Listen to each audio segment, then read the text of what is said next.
인천의 한 홈플러스 매장. 과자나 신선식품 등으로 가득해야 할 매대가 텅 비었습니다. 그나마 진열된 상품은 유통기한이 이틀 남았습니다. 이곳은 다음 달 문을 닫습니다. 저희 이제 물건 안 들어와요. 네, 여기 있는 게 끝이에요. 2026년 새해 첫 달 월급도 끊겼습니다. 홈플러스에서 30년 일한 이 직원은 마이너스 통장으로 대출이자 세금 등 급한 불은 껐지만 앞으로가 큰일입니다. 저희가 월급이 안 들어온다고 세금이 정지돼 있지 않잖아요. 지금 월급이 안 들어서 아무것도 안 보여요.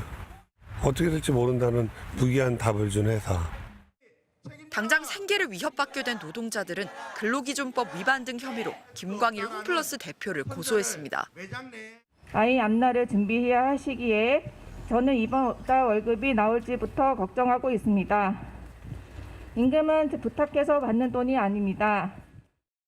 지난 13일 신용등급이 떨어질 걸 알고도 사채를 발행한 혐의 등으로 구속기로에 섰던 김병주 MBK 회장과 김광일 대표.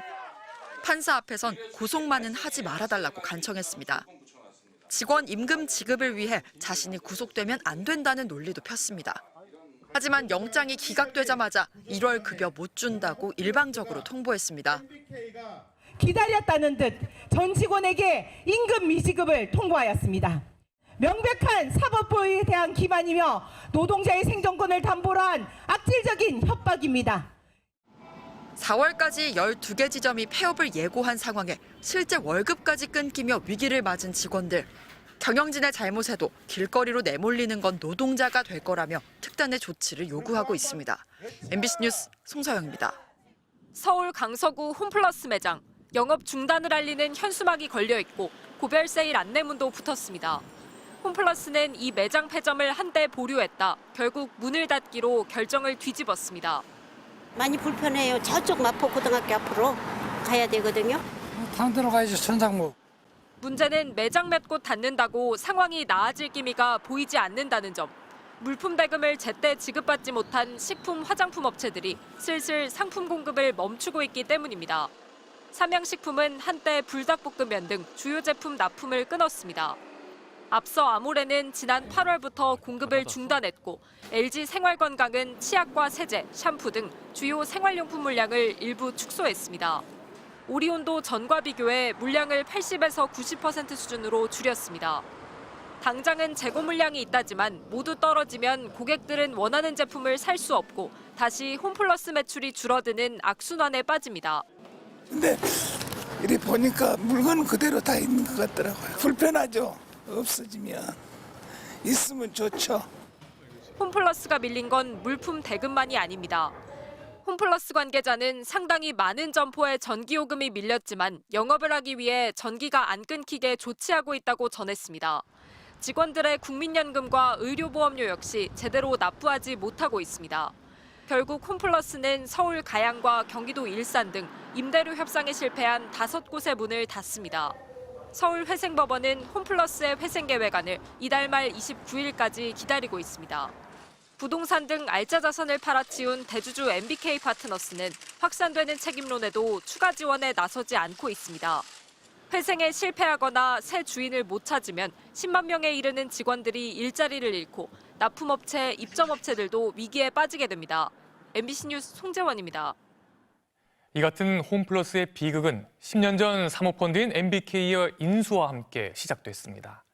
큰 빚을 지고 홈플러스를 인수한 MBK는 30개 가까운 알짜 점포와 건물들을 팔아치웠는데요.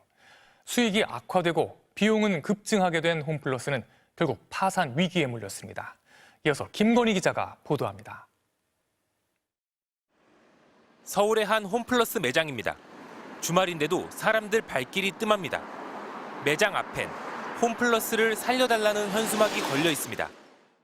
이 홈플러스 매장은 고별 세일까지 붙여놓고 영업을 하고 있는데요. 연말로 예고됐던 폐점이 보류되면서 혼란이 커지고 있습니다.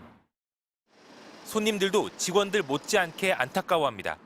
아쉽죠. 2배 정도는 멀리 가야 되니까 좀 불편하죠. 잘 되길 바라야죠. 경기도 안 좋은데.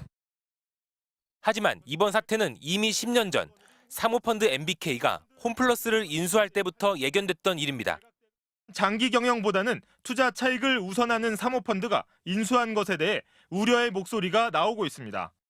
당시 인수금액 7조 2천억 원 가운데 MBK 자금은 반도 안 되는 3조 2천억 원.